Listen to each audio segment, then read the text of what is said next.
हर डरावनी कहानी असल में एक सबक होती है, और आज की जो कहानी है वो सिर्फ डरने के लिए नहीं बल्कि डर पैदा करने की कला सीखने के लिए है। तो चलिए इस अंधेरे में साथ उतरते हैं और सीखते हैं कि आज के इस मॉडर्न दौर के लिए एक श्राप कैसे लिखा जाता है। तो हर बड़ी हॉरर कहानी की शुरुआत किसी राक्षस या भूत से नहीं होती। नहीं, उसकी शुरुआत होती है एक गहरे इंसानी जख्म से। ये जो शब्द है ना, ये सिर्फ बदला लेने की बात नहीं है। ये वो नींव है जिस पर डर की एक पूरी की पूरी इमारत खड़ी होने वाली है। सवाल यह है कि इस डिजिटल दुनिया के लिए एक श्राप कैसे तैयार किया जाए। आइए इसके पीछे की कला को समझते हैं। ध्यान से देखिएगा, क्योंकि हर कदम एक सबक है, एक कहानी घड़ने का सबक। किसी भी अलौकिक कहानी को भरोसेमंद बनाने का पहला नियम उसे एक ऐसे इंसानी झगड़े में पिरो देना है जिसे हर कोई महसूस कर सके। याद रखिए, डर की शुरुआत हमेशा असलियत से होती है। कहानी के बीच में है ये दो दोस्त, रोहित और जतिन। लेकिन ये दोस्ती बराबर की नहीं है। एक तरफ है रोहित का पैसा और उसका घमंड, और दूसरी तरफ है जतिन का बढ़ता हुआ गुस्सा और उसका अपमान। यही पावर का डिसइक्विलिब्रियम है जो इस कहानी को आगे बढ़ाता है। और ये हैं वो शब्द, ये वो एक पल है जब एक मजाक गहरे अपमान में बदल जाता है। सबके सामने कही गई ये बात उस चिंगारी की तरह है जिसके बाद जतिन के लिए बदला लेना एक जरूरत बन जाता है। यहाँ से कहानी में कोई यू टर्न नहीं है। अब हम कहानी के उस मोड़ पर आते हैं जो सब कुछ बदल देता है। एक अच्छी हॉरर कहानी क्या करती है? वो पुराने डरों को आज की टेक्नोलॉजी वाली चिंताओं के साथ ऐसे मिला देती है कि वो और भी असली लगने लगती है। इस कॉन्सेप्ट को समझना जरूरी है।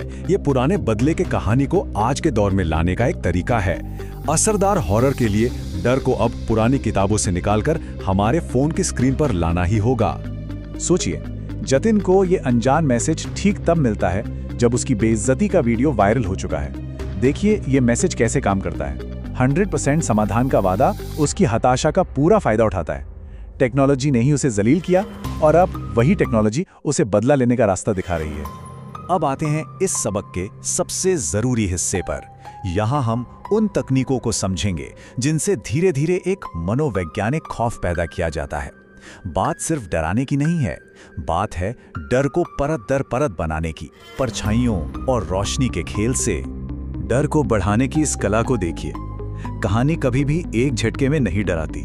ये छोटे छोटे इशारों से शुरू होती है, फिर एक अनदेखी मौजूदगी के एहसास में बदलती है और आखिर में एक आमने सामने की मुठभेड़ पर खत्म होती है। हर स्टेज ऑडियंस को कहानी में और गहरे खींचता जाता है। यहाँ पर आईने का इस्तेमाल देखिए। एक लेखक के लिए ये कितना पावरफुल टूल है। आईना एक छिपी हुई सच्चाई को दिखाता है, उस अंधेरे को जिसे रोशनी भी छू नहीं सकती। और उस साए की डिटेल सोचिए, आंखें एकदम सफेद लेकिन पुतलियां गायब हैं। बस यही छोटी छोटी अननेचुरल बातें ही तो होती हैं जो हमारे अंदर तक खौफ भर देती हैं।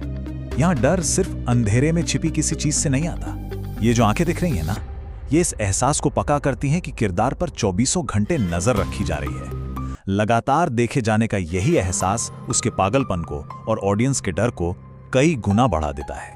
ये एक शानदार तकनीक है, किसी जानी पहचानी भरोसेमंद चीज को बिगाड़ देना। बिरजू एक वफादार नौकर, उसकी आवाज ही डर का एक जरिया बन जाती है। जब कुछ अपना सा लगने वाला ही पराया लगने लगे तो समझिए असली हॉरर शुरू हो चुका है।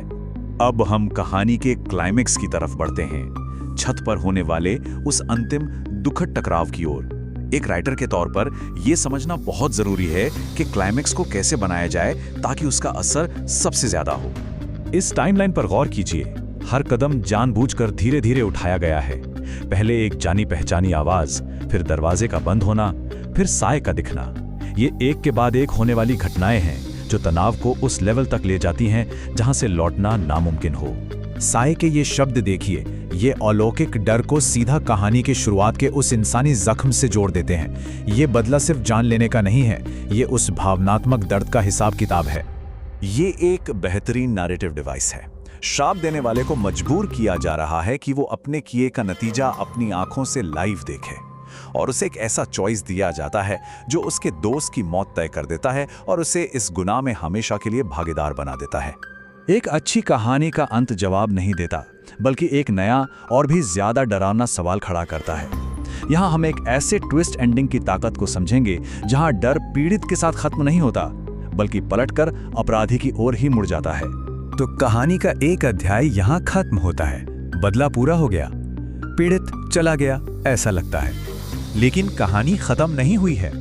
ये एक तेज बदलाव ऑडियंस को चौंका देता है और कहानी के अंतिम और शायद सबसे भयावह हिस्से की नींव रखता है।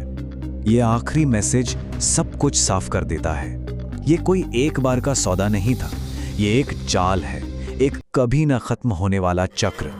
जतिन ने सिर्फ बदला नहीं लिया, उसने खुद को एक अंतहीन सिलसिले का हिस्सा बना लिया है। और ये है कहानी का अंतिम भयानक खुलासा। पीड़ित अब खुद शिकारी बन चुका है। आतंक का ये चक्र अब जतिन के साथ जारी रहेगा और इस बार वो पीड़ित है। खेल खत्म नहीं हुआ है, बस किरदार बदल गए हैं। तो अब ये सारे सबक हमारे पास हैं और ये सवाल सिर्फ एक कहानीकार से नहीं है, ये एक चेतावनी भी है कि शुरू किया गया हर खेल खत्म करना ही पड़ता है, चाहे हम चाहें या नहीं।